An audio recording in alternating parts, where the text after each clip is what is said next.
Lights पूरी तरह से सभी ऑफ रहेंगी। कहीं भी लाइट्स बाहर नहीं आए। कहीं अगर कुछ इमरजेंसी है किसी घर में या हॉस्पिटल में कहीं और भी, तो विंडो पर, खिड़की पर मोटा जो पर्दा होता है वो लगा रहे और पूरी तरह से लाइट सब बंद की जाएंगी।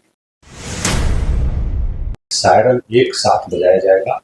हम लोग 6:58 पर शुरू करेंगे और 2 मिनट तक बजेगा। 7 बजे तक लाइट पूरा ऑफ हो जाएगी और फिर 7:10 पर एक बार हम लोग बजाएंगे, जिस पर कि सब लाइट ऑन हो जाएगी। सरकार के गृह मंत्रालय द्वारा एक निर्णय दिया गया है कि जो सिविल डिफेंस के दृष्टिकोण से 244 जिले हैं पूरे भारतवर्ष में जो सेंसिटिव हैं, वहाँ पर एक मॉक ड्रिल आयोजित की जाए कल 7 तारीख को, 7 मई 2025 को। और उसमें हम लोगों के बिहार के जो तत्काल अभी जिले हैं उसमें 6 जिले हैं। पूर्णिया प्रमंडल पूरा, जिसमें पूर्णिया, कटिहार, किशनगंज और अररिया 4 जिले वहाँ के हैं। एक पटना और दूसरा बेगूसराय। ये 6 जिले हैं। बेगूसराय में बेगूसराय टाउन प्लस बरौनी, ये 2 हैं। इस प्रकार से कुल लगभग 7 टाउन हो जाते हैं। तो ये निर्णय लिया गया है कि कल शाम को 7 बजे से 7:10 तक एक ब्लैकआउट की मॉक ड्रिल की जाएगी। लाइट्स पूरी तरह से सभी ऑफ रहेंगी। कहीं भी लाइट्स बाहर नहीं आए। कहीं अगर कुछ इमरजेंसी है किसी घर में या हॉस्पिटल में कहीं और भी, तो विंडो पर, खिड़की पर मोटा जो पर्दा होता है वो लगा रहे और पूरी तरह से लाइट सब बंद की जाएंगी। तो ये एक जो वार लाइक सिचुएशन होती है उसमें इस प्रकार का रिहर्सल और मॉक ड्रिल सब होता है। तो उसको देखते हुए ये पटना जिले में भी कल शाम को 7 बजे से 7:10 पर एक ब्लैकआउट का निर्णय करने का निर्णय लिया गया है। और इसमें बिजली जो है वो पूरी तरह से बंद कर दी जाएगी। और आपके माध्यम से, मीडिया के माध्यम से जो पटना शहर के लोग हैं, उन सभी से अपील है कि वो सभी लोग जो उनके पास अगर वैकल्पिक साधन कुछ हैं विद्युत आपूर्ति के, चाहे इन्वर्टर हो, यूपीएस हो या फिर जेनसेट वगैरह हो, तो उसका उपयोग उस 10 मिनट में नहीं करें।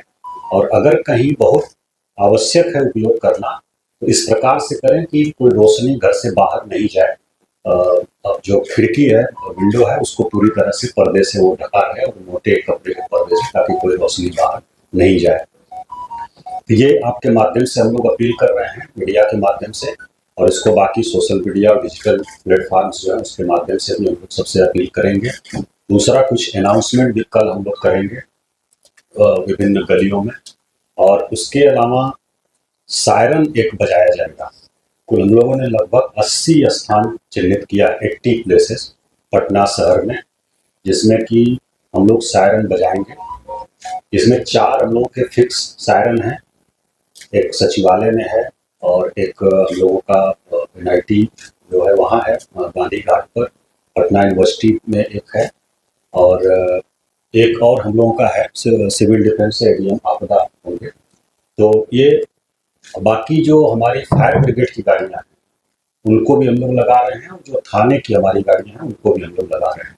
तो कुल 80 जगह हम लोगों ने अभी मीटिंग करके चिन्हित किया है पूरे शहर में, जहाँ पर कि सायरन एक साथ बजाया जाएगा। हम लोग 6:58 पर शुरू करेंगे और 2 मिनट तक बजेगा। 7 बजे तक लाइट पूरा ऑफ हो जाएगी और फिर 7:10 पर एक बार हम लोग बजाएंगे, जिस पर कि सब लाइट ऑन हो जाएगी। तो ये एक्सरसाइज है। इसका उद्देश्य है कि कोई इस प्रकार की आकस्मिक परिस्थिति आती है और कोई चेतावनी हम लोगों को मिलती है एयरफोर्स से, हमारे बिहटा एयरफोर्स स्टेशन से या कहीं से भी, तो तुरंत मिनिमम पॉसिबल टाइम में ब्लैकआउट किया जा सके और सभी जो नागरिक हैं वो पूरी तरह से अलर्ट रहें और मिनिमम जो डैमेज हो मिनिमम हो, ये किया जाए। और अगर कहीं कुछ होता है फिर इवैक्यूएशन या अन्य चीज़ें हैं उसको हम लोग फर्दर आने वाले समय में एज पर इंस्ट्रक्शन हम लोग उसकी मॉक ड्रिल करेंगे। अभी कल का जो निर्णय हुआ है हमारे यहाँ गृह विभाग बिहार सरकार के और मुख्य सचिव महोदय ने अभी बैठक भी किया था, उसके आलोक में कि कल 7 तारीख को, 7 मई को शाम को 7 बजे से 7:10 पर एक ब्लैकआउट की मॉक ड्रिल हम लोग करेंगे। इसमें कोई पैनिक होने की जरूरत नहीं है। बस अलर्टनेस के लिए है। सभी से हम मीडिया के माध्यम से अपील कर रहे हैं, पूरे जिले वासियों से, कि इसमें बिल्कुल 1% भी पैनिक होने की जरूरत नहीं है और आपको बस अलर्ट किया जा रहा है और एक बार हम लोग चेक कर रहे हैं, टेस्ट कर रहे हैं कि इस प्रकार की जरूरत पड़े तो हम लोग कितना तैयार हैं। गोल जहां 27 वर्षों के सफर में 17,000 से भी अधिक छात्रों ने डॉक्टर एवं इंजीनियर बनकर भरे सफलता की ऊंची उड़ान, जहां साधारण छात्र भी असाधारण सफलता प्राप्त कर बना रहे इतिहास। दूरदर्शी शिक्षाविद श्री विपिन सिंह के मार्गदर्शन में मेडिकल एवं इंजीनियरिंग के लाखों छात्रों के लिए आशा की किरण के रूप में गोल्ड रिजल्ट फैक्ट्री